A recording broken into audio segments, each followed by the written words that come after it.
नमस्कार, जय हिंद। अभी हम लोग मेजर प्रॉब्लम्स जो एग्रीडियंट्स और फार्मर्स इंडिया फेस कर रहे हो देखेंगे और उसके ऊपर के बड़े बुजुर्गों ने, एक्सपर्ट लोगों ने दिए हुए सॉल्यूशंस भी देखेंगे। ठीक है। पहला प्रॉब्लम है कि डिपिंग एग्रीकल्चर शेयर कि 2006 में हमारा जीडीपी 9.2% से बढ़कर 28,84,44,000 करोड़ हुआ और अब हमारा सेविंग 32% था और डोमेस्टिक इन्वेस्टमेंट 33.8% था। इसका मतलब है कि अगर 28 लाख करोड़ की जगह 30 लाख करोड़ देखते तो 10 लाख करोड़ जो थे वो अच्छे जगह इन्वेस्ट किए गए थे, यानी जैसे रास्ते बांधना, पुल बांधना, नदियों के कैनल्स बांधना, इस सारी चीज़ों में। और इंडस्ट्री 10% बढ़ी थी और सर्विसेज 11% बढ़े थे, सर्विसेज यानी टूरिज्म वगैरह वगैरह। और इवन वो जो रहती है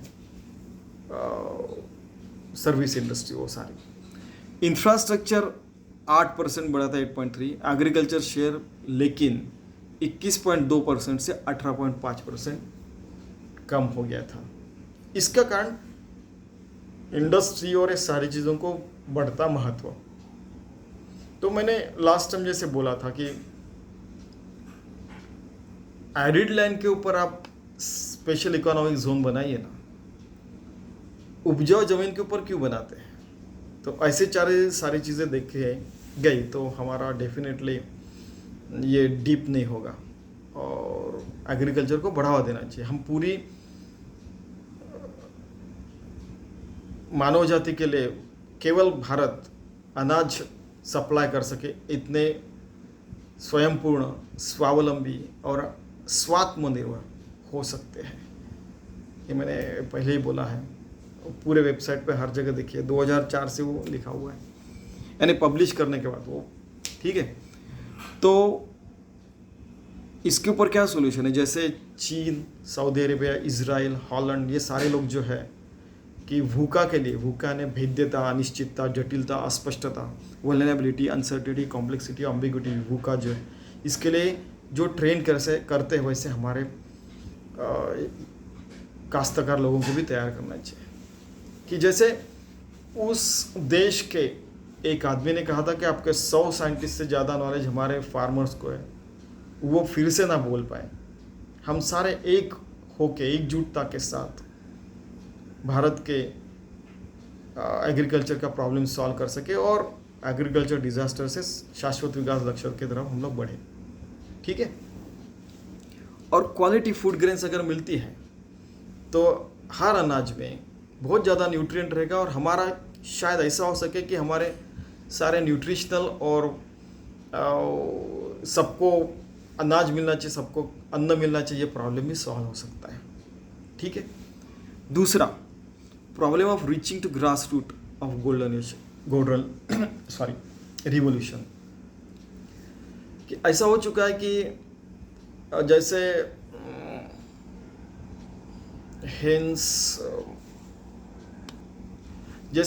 हेन्स यानी मुर्गी पालन, कुक्कुट पालन, ये सारी चीज़ें जो है, एग्स, पोल्ट्री फार्म, वो सारी चीज़ों में भारत काम कर रहा था गोल्डन रिवोल्यूशन के समय। तो क्या हो गया कि 2005, 2014 बहुत बार ऐसे H5N1 वायरस यानी उसको बर्ड फ्लू वायरस आया था उस समय। फिर बहुत सारी जो पोल्ट्री फार्म्स थे वो नष्ट हो गए। एक बेस्ट एग्जांपल बताओ कि कामेश्वर के बाजू में ऐसा एक फार्म था, कई एकर्स में है, उसके ऊपर पूरा ऐसा एक शेड वगैरह सारी चीज़ें बना के रखी है और अच्छे से वो बांध के रखा है, वो जहाँ पे लाखों मुर्गियाँ और सारी चीज़ें वो होती थी। एक बार वहाँ पे गया तो पूरा खाली था, तो बाद में पूछा, किसको पूछना, कोई था ही नहीं। यानी इसका मतलब है कि वो 10, 15, 20, 100 एकड़ जो फार्म है उसमें उसके ऊपर ना अनाज उपज रहा है, ना वो करोड़ों रुपए का जो बांध के रखा है वो सारी चीज़ें वो वेस्ट हो रही है। समझ में आ रहा है ना। तो कितना बड़ा नुकसान है।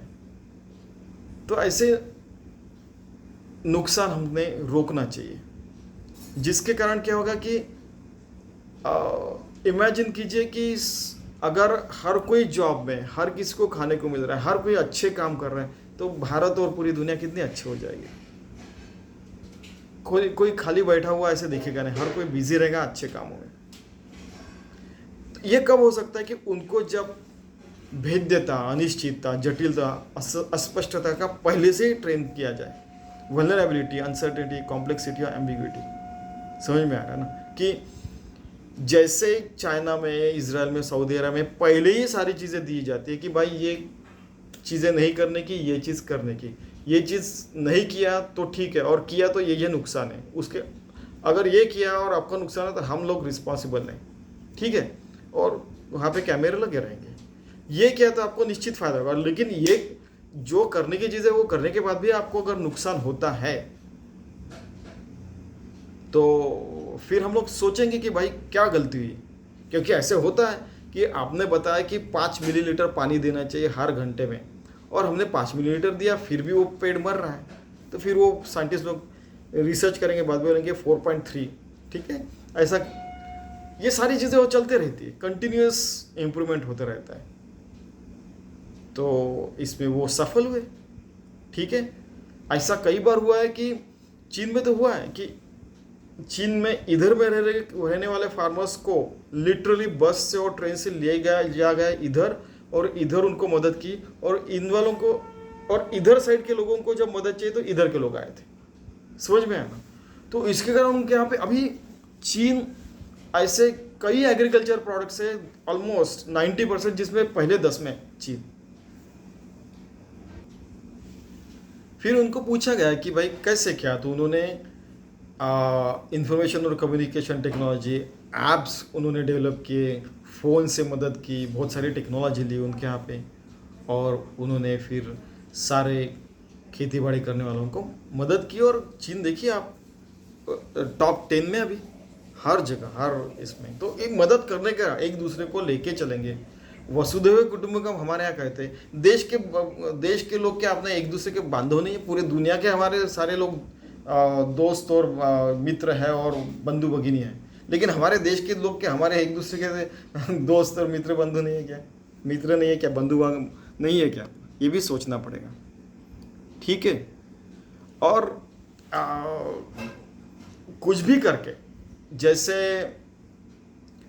4 साल 4.5 साल तक MBBS का जो प्रोग्राम रहता है, BHMS आयुर्वेदिक का रहता है, BAMS का, उसमें 4.5 साल तक बच्चे पढ़ते हैं और 1 साल तक इंटर्नशिप करते हैं वहाँ पे जाके हॉस्पिटल में, और उनको वहाँ पे रहना पड़ता है। और जो ईमानदार लोग रहते हैं तो वो बहुत कुछ सीख जाते हैं। वैसे हमारे यहाँ पे भी एग्रीकल्चर के हर प्रोग्राम में ऐसे होना चाहिए कि कुछ ना कुछ तो दुनिया के लिए करना ही पड़ेगा, अदरवाइज ये दुनिया शाश्वत विकास लक्ष्य नहीं पा सकेगी, ठीक है। तो ऐसा कुछ करना पड़ेगा। तीसरा problem of food not reaching to the grass root level. 1951 में 1951 में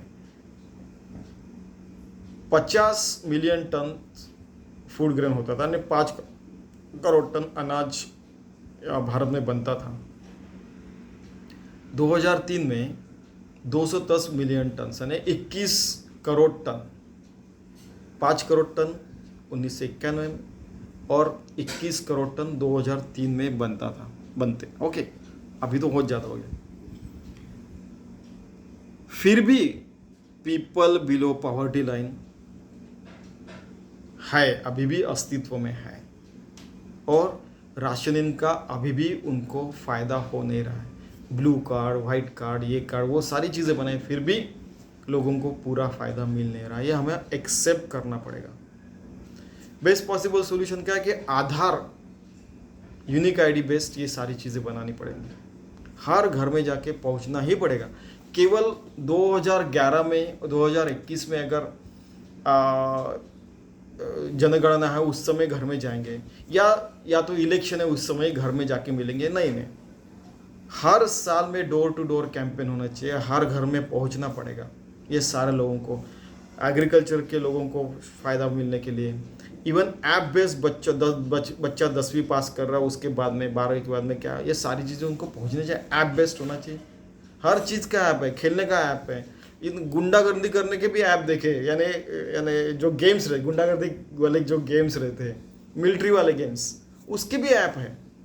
लेकिन एग्रीकल्चर के ऊपर ऐप नहीं है। ऐसा क्यों? 60-60 करोड़ लोग उसमें इन्वॉल्व है, फिर भी उसके ऊपर ऐप क्यों नहीं बनता है? इसके ऊपर सोचना पड़ेगा। ठीक है, जिसके कारण क्या होगा कि आखिर 60 करोड़ लोग खुश रहेंगे तो आधी आबादी खुश रहेगी, तो सारी दुनिया खुश नहीं रहेंगे कि वो भी खुशी से अच्छा अनाज उत्पन्न करेंगे, वो सबको यानी अनाज प्रोवाइड करने की यानी चाहत रखेंगे और पहुंचाएंगे भी। वैसे तो अभी भी पहुंच रहे हैं बेचारे, खुद का पेट बिना भर के दूसरों के पेट भर रहे काश्तकार लोग, ये तो मैं अभी भी कह सकता हूँ। ठीक है, चौथा problem of less attractive rural career. अभी क्या हुआ कि एक बार मैं किसी यूनिवर्सिटी में गया था, तो एग्रीकल्चर डिपार्टमेंट के एचओडी, प्रोफेसर, ये सारे लोग बच्चों की मजा कर रहे थे। सर ये देखो, बोले अभी बीएससी नहीं किया, ये बोलता है कि मेरे को एसी रूम में बैठने का और अच्छा जॉब करने का। भाई बीएससी करने के बाद ऐसा क्यों? आप एग्रीकल्चर वाले हो तो आप हरदम धूप में रह के काम कीजिए ना, साइंटिस्ट हो तो साइंटिस्ट में लैब में काम कीजिए, लेकिन उसकी भी दोनों साइड की तैयारी रखिए ना। ये यानी मजाक में उन्होंने इतनी बड़ी बात कह दी कि ऐसा कैसे होगा कि हर कोई एसी, मुझे तो एसी अच्छा नहीं लगता।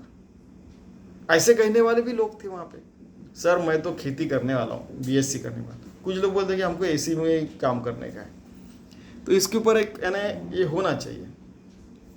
जैसे मैं इंजीनियर बनने के बाद 13 घंटे एक फैक्ट्री में जब काम करता था, तो सारी चीज़ें पता चल जाती थी। फिर वहाँ पे जो मेरा रिसर्च और डेवलपमेंट का काम था, मुझे शॉप फ्लोर पे काम करने की ज़रूरत नहीं थी, फिर भी मैं करता था। उसका कारण था कि वहाँ की हर चीज़ मुझे बारीक चीज़ें पता चलती थी, वो मैं नोट करता था। फिर अपने डिपार्टमेंट में आके संडे में नहीं रहता तो फिर भी संडे में जाके वो लिख के रखता था। और हर हफ्ते में अरे पूरे 365 दिन काम करने का एक मज़ा रहता है। तो ऐसा करने के बाद जब 1 साल के बाद जो फाइल बनी, तो कितने हमने 51 फाइल बनाई थी, टू बी प्रिसाइज 58 फाइल्स बनाई थी फॉर एग्जांपल। तो एक दिन क्या हुआ कि खुद ग्राउंड फ्लोर में खेती बाड़ी में जाके कार दुरुस्त करके अंदर नीचे में घुस के इन सारी चीज़ें दुरुस्त करने की, मशीन दुरुस्त करने की, ये करने के बाद क्या फ़ायदा होता है वो बता रहा हूँ आपको। एक बार क्या हुआ कि मैं वो कंपनी छोड़ के 20 साल हो गए थे मुझे लगता है।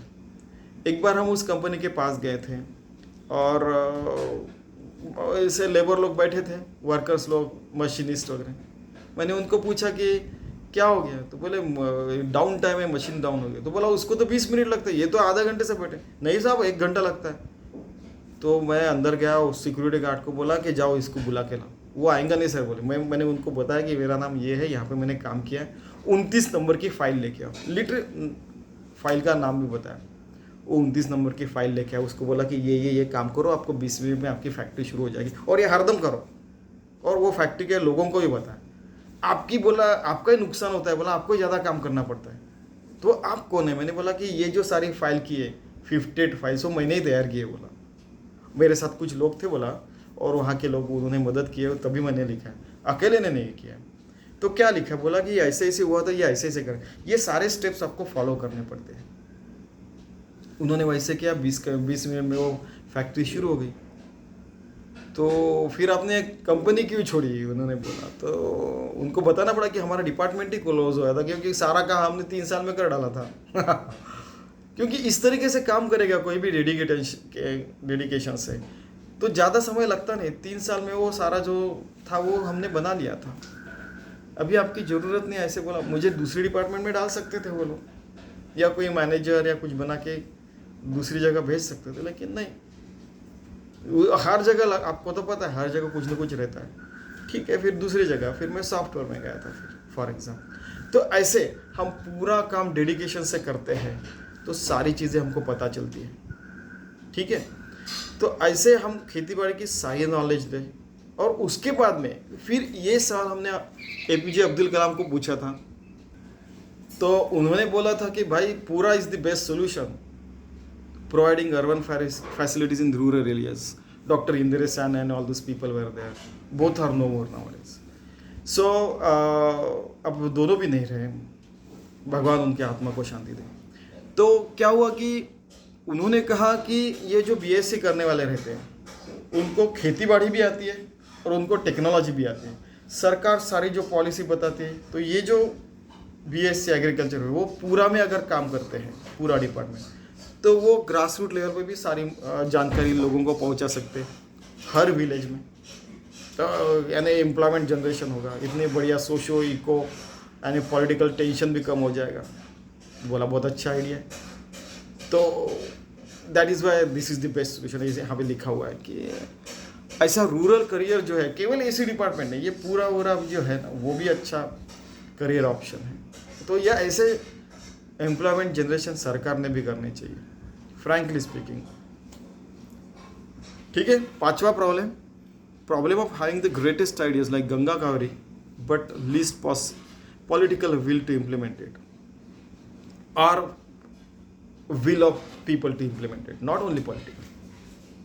हमारे यहाँ पे गंगा कावेरी कालवा करके एक बहुत अच्छा कंसेप्ट है कि गंगा को कावेरी से जोड़ने का. तो एक बार पिताजी, हम लोग ऐसे बात कर रहे थे, पिताजी बीच में, वो एक्सपर्ट है, तो बोले कि हिमालय की नदी का कावेरी को कैसे जोड़ेंगे. वो बोला क्यों नहीं जोड़ सकते, एक लड़के ने बोल दिया.